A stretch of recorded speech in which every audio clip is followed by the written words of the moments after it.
Un, deux. Bon matin. Bon dimanche les frères et sœurs. Et on revient.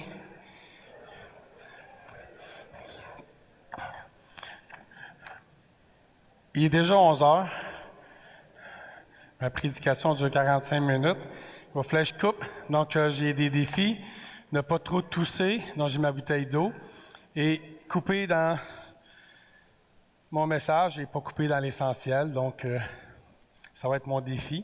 C'est pour ça que j'ai venu chercher mes notes tantôt. J'ai dû me mettre mes notes en avant, vont être prêts. J'aurais dû les garder à l'arrière, j'aurais pu couper au fur et à mesure. Mais c'est pas grave parce que les témoignages qu'on a entendus, c'est un message en soi. Donc, ce qu'on a entendu, ce que Dieu fait dans nos vies, des vies transformées de l'œuvre de la croix, c'est le plus beau des messages. Donc, ce matin, on va continuer la série de messages sur Apocalypse 2 et 3. Jésus va parler à son Église ce matin, à l'Église de Smyrne. Donc, je vais couper le petit intro que je dois vous faire. Donc, on va aller directement au message. On va lire le texte dans Apocalypse 2, versets 8 à 11.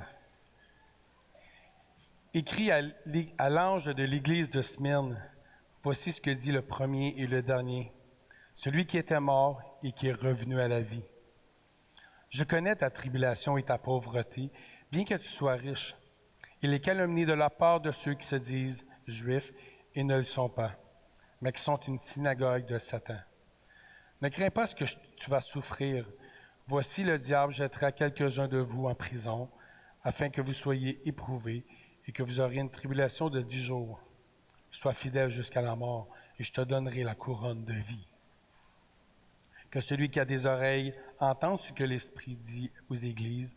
Celui qui vaincra n'aura pas à souffrir la seconde mort. On va quand même prendre le temps pour prier, pour remettre ce message et que Dieu puisse justement ouvrir nos oreilles afin qu'on puisse entendre ce qu'il a à nous dire.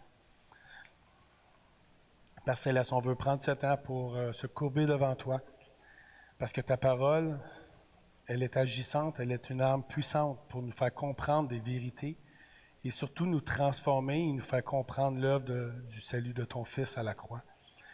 Et Seigneur, ce matin, on veut se pencher sur ta parole afin que tu puisses par elle nous parler.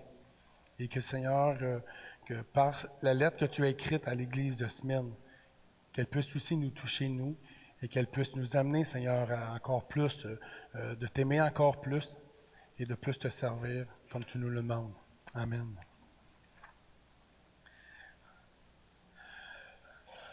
Donc, ce texte qu'on vient de lire a été écrit par l'apôtre l'apôtre Jean, en 95 de notre ère, lors de son emprisonnement sur l'île de Patmos, qui est une petite île de la mer Égée, entre la Grèce et la Turquie. Jésus lui est apparu puis il a dit, d'écrire des lettres pour chacune de cette église de l'Asie mineure. Et ce matin, la ville de Smyrne est la seule aussi qui a été... C'est l'église de Smyrne qu'on va voir ce matin. L'église de Smyrne, aujourd'hui, s'appelle Izmir. C'est une des 7 églises qui est encore là, après 2000 ans. C'est la seule qui est encore là parmi nous aujourd'hui. Et depuis 1930, elle s'est appelée Izmir, c'est un nom turc. Il y a 4,5 millions d'habitants dans cette ville. Ce matin, dans la lettre que Jésus envoie à l'église de Smyrne, on va développer 4 points qui correspondent aux 4 P suivants. La semaine passée, c'était 5 P. Aujourd'hui, c'est 4. Je vais la laisser ouverte. La différence, c'est que Smyrne, Paul, n'a pas de choses à lui reprocher. Donc on va voir, ça va être la personne de Jésus au verset 8, le positif au verset 9, la présence de Jésus au verset 10 et la promesse au verset 11. Donc, il n'y a aucun reproche. Ici, on peut déjà tirer une leçon. Comment peut-on faire des reproches à des personnes qui vivent déjà des choses difficiles? On va voir dans l'Église, dans le texte, on a vu qu'il y a des persécutions. Donc, quelqu'un qui vit des choses difficiles, souvent, On veut trouver des solutions, dire pourquoi tu souffres, mais Dieu, c'est pas ça qu'il veut faire. Il veut encourager. Donc, soyons compatissants et encourageants dans l'adversité, comme Jésus l'a fait avec l'Église de semaine. Donc, d'abord, il va déjà se présenter comme dans la personne au verset 8. Il va se présenter. Église, écrit à l'Église de l'ange de semaine. Voici ce que dit le premier et le dernier, celui qui était mort et qui est revenu à la vie. Deux choses qu'on peut remarquer, le premier et le dernier. Cette phrase-là avait été dite dans Isaïe 44, verset 6, où que l'Éternel avait dit « Je suis le premier et le dernier, en dehors de moi, il n'y a pas de Dieu. » Donc Jésus déclare qu'il est le même que celui qui parlait dans Isaïe, qu'il est l'Éternel. Donc le Père et le Fils ne font qu'un. Il est le Dieu éternel qui a toujours existé dans le passé et qui va toujours exister dans le futur. Ensuite, il ajoute celui qui était mort et qui est revenu à la vie. Il fait une référence à sa mort à la croix. Il était mort sur la croix par obéissance par son Père, un peu comme Gabriel et Frédéric un matin. Par obéissance, ils ont passé par les eaux du baptême pour démontrer ce que Dieu avait fait dans leur vie, qu'ils étaient morts à leur péché, qu'ils étaient morts unis avec Christ dans le tombeau et ressuscités avec lui. Jésus était fidèle jusqu'à la mort, afin que nous ayons le pardon de nos péchés et la réconciliation avec son Père. Il parle au passé, il n'est plus sur la croix, il n'est plus dans un tombeau, il vit. Il est revenu à la vie, c'est ça le deuxième point. Il fait référence à sa résurrection. La mort n'a plus de pouvoir sur Jésus. Il l'a vaincu à la croix. Il a connu la mort et vaincu la mort en revenant à la vie. Maintenant, il est vivant pour toujours et pour l'éternité. C'est les deux choses que Jésus voulait nous montrer. Il voulait nous faire qu'on apprenne des choses sur lui, c'est qu'il était le Dieu éternel et le Dieu vivant. Maintenant, il va nous montrer qu'il est le Dieu omniscient, comme celui qui connaît toutes choses. Cela est un point positif de savoir pour nous, le deuxième P. Okay.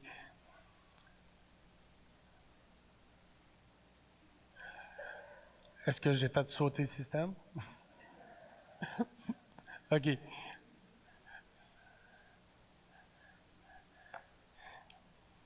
Donc, Jésus, le point positif, c'est que Jésus connaît. Donc là, puis pour Jésus, connaître, c'est deux sens. Venant de sa bouche, c'est pas comme nous. Lui, venant de sa bouche, c'est pas comme nous lorsqu'on dit à des gens, je connais ta situation, je connais ce que tu vis. On peut connaître, mais nous, c'est une connaissance limitée. Jésus, lui, sa connaissance est illimitée. Donc, c'est le premier point. Jésus, sa connaissance à lui est illimitée. Il connaît tout de nous dans les moindres petits détails, dans les moindres petits recoins qui est caché dans nos vies, qu'on ne veut pas que personne sache. Dieu, lui, le sait.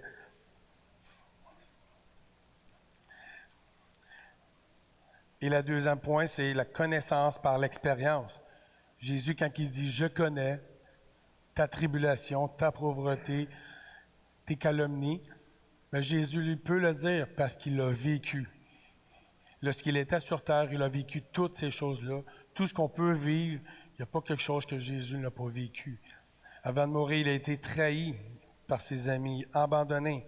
Il a été battu. On lui a craché dessus. On a eu des fausses accusations contre lui. On l'a insulté, on l'a giflé. On l'a fouetté, on l'a cloué sur une croix. On s'est moqué de lui avant et sur la croix. Donc Jésus il a vécu beaucoup de choses. Désolé. Ça vient sec un peu. Désolé. Dans le mot « je connais », on peut voir toute la compassion de Dieu, toute la compassion de Jésus et son amour pour nous lorsqu'il dit « je connais ta tribulation, ta pauvreté et la calomnie de ceux qui te persécutent. » Donc, dans les tribulations, c'est comme s'il nous disait « je comprends tes souffrances. Quand tu souffres, je le sais. Ne pense pas que je ne le vois pas, ne pense pas que je ne comprends pas ce que tu vis. Je suis là avec toi, je l'ai déjà vécu et on est ensemble. C'est ce que Jésus a dit à l'église de Smyrne. Je connais. Il dit, je connais aussi ta pauvreté. Pierre en a un peu parlé la semaine passée. La pauvreté venait aussi, Pierre a parlé la semaine passée de l'Église qui avait perdu son premier amour. Ici, l'Église de Smyrne, à cause de son premier amour, a perdu beaucoup de choses. Les gens, à cause qu'ils aimaient Christ, les gens perdaient leur travail, ne pouvaient plus travailler, perdaient leurs biens dans leur maison. Parce que pour travailler, souvent, un travail était associé avec un temple, et pour travailler, tu devais faire des sacrifices. Donc, tu devais te plier aux exigences du temple pour pouvoir travailler. Donc, si tu ne faisais pas ça, tu ne travaillais pas et tu devenais mendiant. Ici, le terme pour pauvreté, c'est pas juste j'ai perdu ma job, c'est tu deviens un mendiant dans la rue. Aux yeux des hommes, cette foi qui apporte la pauvreté est de la pure folie. Mais aux yeux de Christ, cette foi est une richesse. C'est pour ça qu'il dit que tu es pauvre, mais bien que tu sois riche. On est pauvre devant les yeux, devant les hommes, mais pour Dieu, on est riche. La seule richesse qui compte pour l'éternité, c'est notre relation et notre amour pour Dieu. C'est pour ça qu'il y avait des calomnies. Les gens faisaient des fausses déclarations, ils disaient des choses, n'importe quoi sur les chrétiens. Quand Jésus il dit que certains Juifs, les synagogues de Satan, c'est pas que Satan habitait là, c'est juste que Satan est un accusateur et un diffamateur. Donc, il dit, ils font, au lieu d'adorer le peuple d'Israël, au lieu d'adorer Dieu comme ils devraient le faire, ils portaient des fausses accusations, ils calomniaient les chrétiens. Donc, on accusait les chrétiens de cannibales, ça peut surprendre, mais le fait qu'on célèbre la scène et qu'on dit qu'on mange le corps et le sang, et on boit le sang de Jésus-Christ, il disait qu'on était des cannibales. Il disait que les chrétiens étaient des incestueux parce qu'il dit « aimez vos frères et vos sœurs ». Il disait aussi que les chrétiens étaient des athées parce qu'ils ne croyaient pas aux idoles. Donc, ils croyaient un Dieu invisible. Donc, pour eux, c'était une occasion de les traiter d'athées. Et aussi une occasion, le fait qu'ils étaient athées, que lorsqu'il y avait dans l'Empire romain des tragédies, souvent ils accusaient les chrétiens de ne pas adorer un Dieu. Donc, les dieux de Rome étaient en colère contre le peuple de Rome. Donc, c'est à cause des chrétiens qui ne vivaient pas comme Rome voulait qu'ils vivent. Mais Jésus avait déjà averti toutes ces choses, que ces choses arriveraient.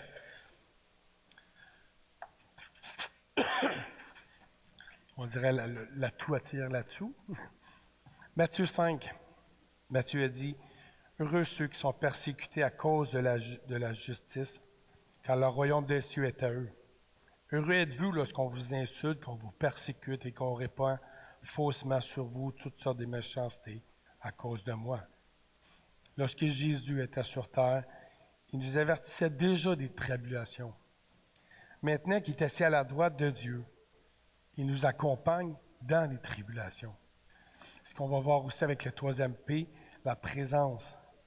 Ne crains pas ce que tu vas souffrir. Voici le diable jettera quelques-uns de vous en prison, afin que vous soyez éprouvés, que vous aurez des tribulations de 10 jours. Sois fidèle jusqu'à la mort, je te donnerai la couronne de vie. Ne crains pas ce que tu vas souffrir. La peur nous empêche d'avancer. On a tous peur de souffrir. En tout cas, j'ai peur de souffrir, je ne sais pas pour vous. Qui aime la souffrance? Levez la main, qui aime la souffrance? 1. Oups, 2. Qui pense que la souffrance peut être bonne? Ah, il y a beaucoup plus de mains, là.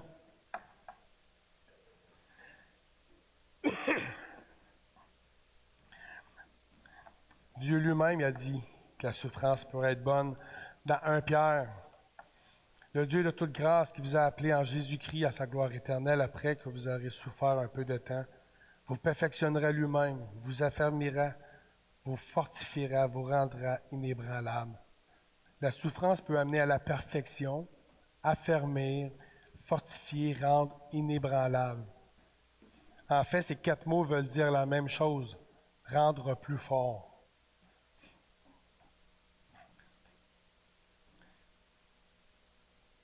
Ne crains pas ce que tu vas souffrir.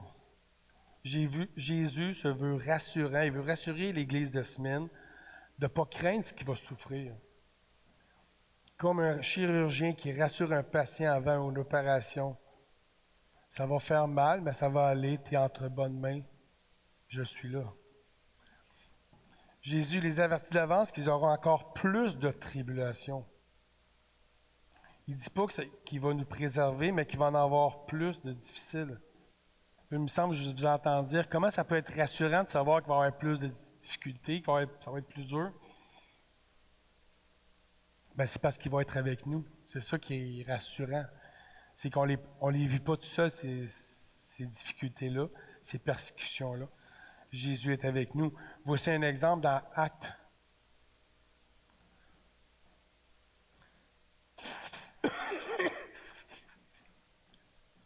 Acte 9, versets 1 à 5. Cependant, Saul, respirant encore la menace et le meurtre contre les disciples du Seigneur, se rendit chez le souverain sacrificateur. Il lui demanda des lettres pour les synagogues de Damas, afin que s'il trouvait des partisans de la nouvelle doctrine, hommes ou femmes, il les amenait liés à Jérusalem. Comme il était en chemin et qu'il approchait de Damas, tout à coup, une lumière venant du ciel resplendit autour de lui. Il tombait par terre et il entendit une voix qui lui disait « Saul, Saul, pourquoi me persécutes-tu » Il répondit « Qui es-tu, Seigneur » Et le Seigneur dit « Je suis Jésus que tu persécutes. » Jésus est très clair ici. Pourquoi me persécutes-tu? Pourtant, Paul pourchassait les chrétiens, mais Jésus se l'attribue à lui. Si tu touches à un de mes disciples, à un de mes enfants, c'est à moi que tu touches. Wow, qui voudrait être contre Jésus? Qui voudrait être contre celui qui est revenu de la mort à la vie? C'est pour cela qu'il veut nous rassurer de sa présence. On fait un avec lui, comme lui est un avec le Père. Et il connaît nos difficultés, il nous accompagne. Si on fait un avec lui, ça veut dire lorsqu'on vit des difficultés, il les vit lui aussi. Donc, en tant que chrétien, on ne peut pas dire que Dieu ne comprend pas. Parce qu'il est là, il comprend nos douleurs.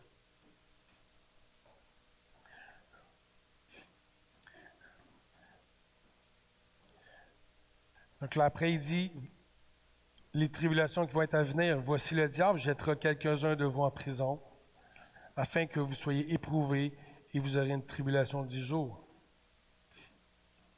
Ce qui est surprenant ici, qu'il ne promet pas encore une libération, mais il sait ce qui s'en vient. Il affirme qu'il va en avoir. Le diable veut nuire à l'œuvre de Dieu, puis il va vous amener en prison. Il en donne même la raison. Vous allez être éprouvés. Prouvez que notre foi est-elle sincère ou non. Il en donne même la durée, 10 jours. Là, les 10 jours, c'est, les commentateurs ne savent pas, c'est une période, 10 jours, des mois ou des années, mais c'est une période de temps. Mais ce qui est le point, c'est un temps limité. Jésus connaît la limite des épreuves, de la persécution qu'il peut avoir. En disant tout cela, il annonce qu'il est au contrôle de la situation. Il est l'Éternel, le premier et le dernier.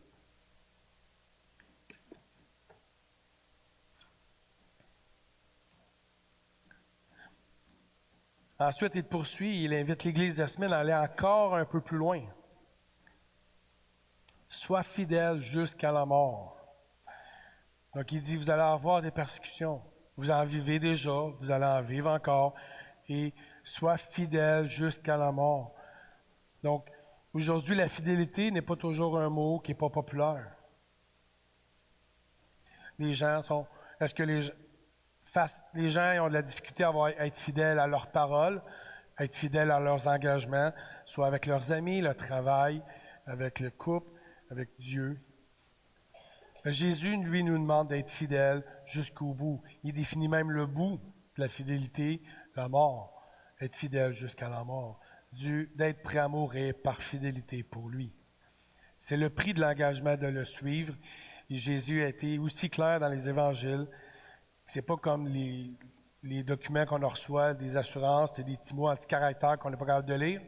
Et souvent, on se dit, ah, je n'ai pas lu. Voici ce que Jésus déclare dans Marc 8. Puis ayant appelé la foule avec ses disciples, il leur dit, si quelqu'un veut venir après moi, qu'il renonce à lui-même, qu'il se charge de sa croix et qu'il me suive. Car celui qui voudra sauver sa vie la perdra. Mais celui qui perdra sa vie à cause de moi et de la bonne nouvelle la sauvera. Que sert-il à un homme de gagner tout le monde s'il perd son âme? Que donnerait un homme en échange de son âme? Car quiconque aura honte de moi et de mes paroles au milieu de cette génération adultère et pécheresse, le Fils de l'homme aura aussi honte de lui quand il viendra dans la gloire de son Père avec les saints anges. Beaucoup sont prêts à sacrifier beaucoup de choses pour l'amour de leur pays ou l'amour de leur vie, tandis que nous, chrétiens, c'est pour l'amour de notre Sauveur Jésus-Christ que Dieu nous demande de se sacrifier, d'aller jusqu'à la mort.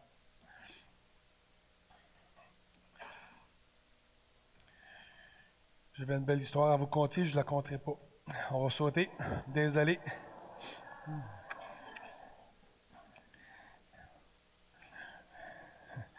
Non, dimanche prochain, c'est pas moi. Je la conterai dans mon groupe du lundi. Donc,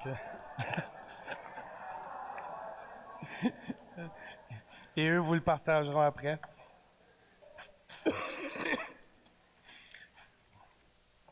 Après, il dit, après avoir été fidèle jusqu'à la mort, il dit à ceux-là, je donnerai la couronne de vie.